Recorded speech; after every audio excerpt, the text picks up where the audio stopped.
इमाम हसन को जहर दिया गया, अंतड़ियां ना कट कट के बाहर गिर रही।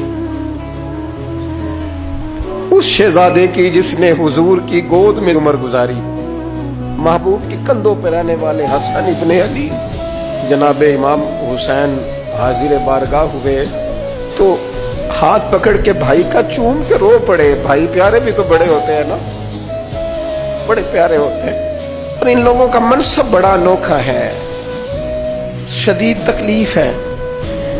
तो इमाम हुसैन कहते हैं मेरे भाई हसन बताइए आपको जहर किसने दिया?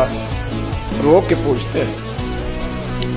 भाई का माथा चूम के इमाम हसन रो पड़े, कहने लगे हुसैन मेरी मजबूरी है, मैं तुम्हें नहीं बताऊंगा।